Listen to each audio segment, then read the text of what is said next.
So, thinking about the future of peace in Asia, it's really interesting how Kishore Mahbubani and Giorgio challenge our typical views of global power shifts. Yeah, really thought provoking. Absolutely. It's almost like they remind us that Asia isn't just an emerging economic powerhouse, but also a region steeped in a history of rich cultural dominance. Think China and India leading the global economy for centuries. Right, and that historical context really flips the narrative on us.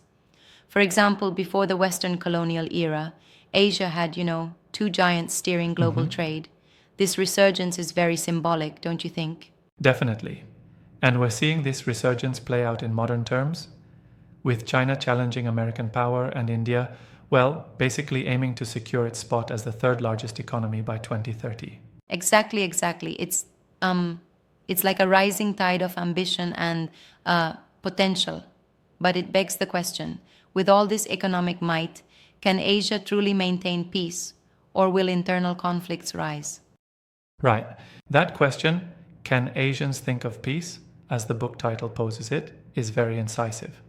I mean, it's bold to suggest that amid such rapid economic growth, the region must also grapple with a legacy of conflict.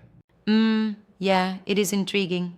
The book, which is open access by Springer Nature, really brings out this duality: Asia's historic capability for economic dominance and the modern challenge of managing conflicts without repeating the mistakes of the past. True. And consider the nuance. They're not just talking about geopolitical power struggles, but also the internal dynamics of thought and policy within Asian societies. Spot on. We're seeing a shift from hard power to also include soft power in this approach. Right. It's like the conversation is asking: can countries that have been skeptically historic combatants embrace peace as a strategy for leadership? There's a sort of renaissance in thinking about conflict management here. Yes, and that challenge is really layered.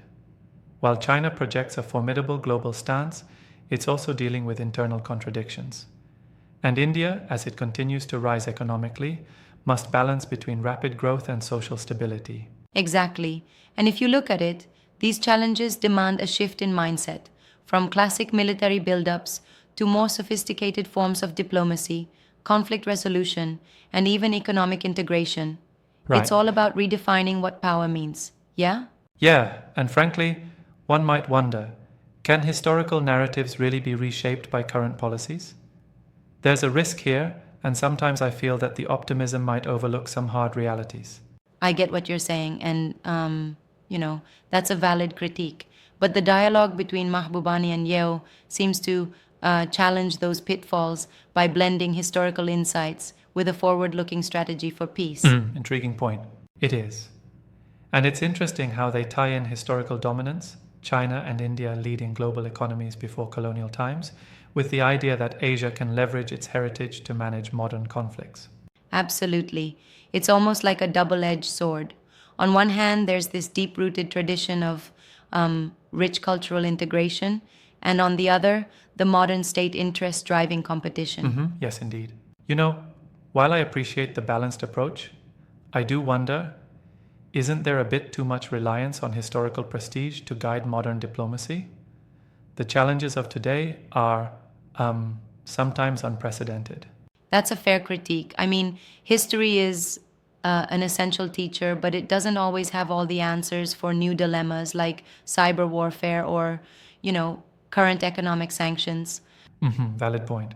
Exactly. So maybe the strength of the conversation by Mahbubani and Yeo lies in provoking questions rather than offering direct answers. They're inviting us to explore whether peace in the Asian century is achievable at all. Right, so it's an exploration, a kind of what if scenario.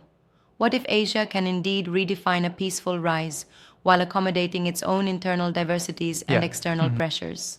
And that what if becomes even more critical when you consider that historically these powers have wielded not just military might, but also cultural influence.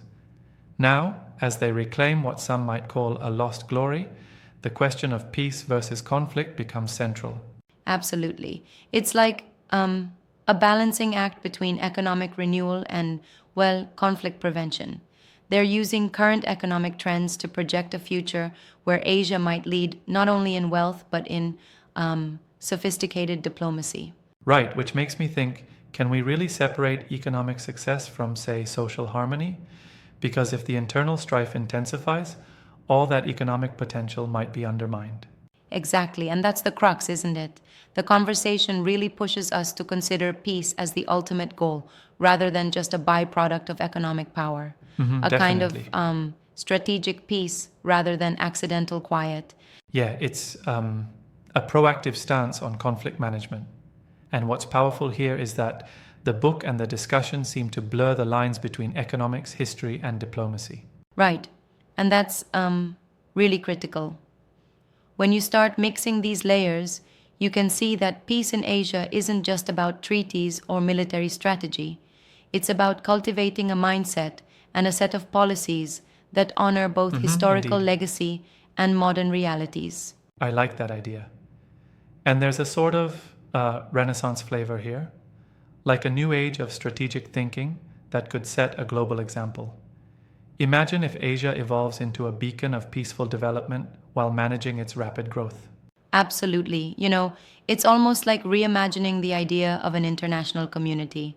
It's like, well, using ancient lessons to fuel today's diplomacy while also respecting the unique challenges of modern geopolitics. Right, very thought provoking. And it brings to mind the importance of multilateral dialogue. When leaders engage in these kinds of reflective conversations, they're not just debating policy, they're challenging themselves to transform old paradigms. Exactly. And it's refreshing because rather than fostering more division, this approach encourages collective identity, kind of like reinforcing the idea that peace isn't merely an absence of war, but a dynamic process of, reconciliation, dialogue, and mutual respect. Absolutely. Yes. And there's a neat symmetry in it. Just as in the pre-colonial eras when multiplicity was the norm, today's Asia has a chance to harness its diversity rather than let it be a divisive factor. Right. But here's a question. Can such a diverse set of cultures and political systems really coalesce around peaceful coexistence? Or is it too idealistic in the context of global competition? Good question. That's exactly where I have a bit of a challenge to the notion. It's a lofty ideal, and while inspiring, it might, in practice, face real obstacles. Conflicting national interests and internal politics could throw a wrench in that vision. True, but perhaps that's the beauty. They're not claiming it's easy, but rather that it's essential, especially as Asia's influence grows. It's like laying the philosophical groundwork for something that must be experimented with. Right, that makes sense.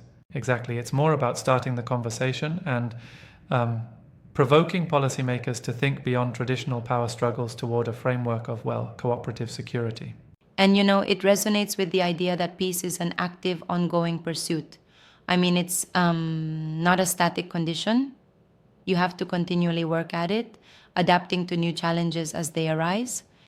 Absolutely. Yep, and as the Asian century unfolds, the stakes get higher. With economic transformations and shifting power dynamics, there's a real urgency to get this right. Definitely.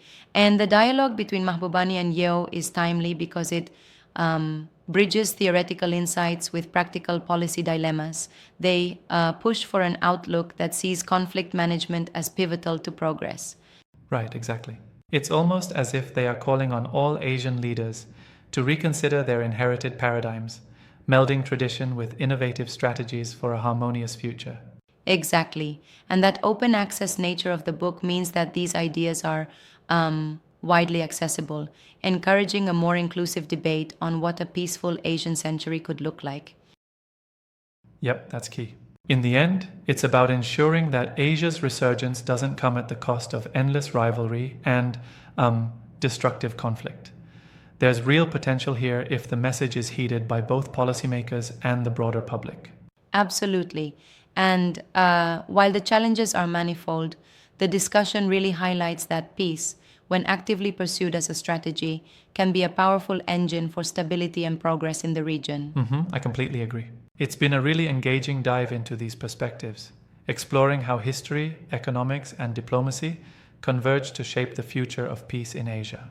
Definitely. It's a conversation that invites us to rethink conventional wisdom and perhaps even reimagine our own approach to coexistence. Thanks for the insights. It's been a stimulating exchange. Yep, thanks for the great insights too.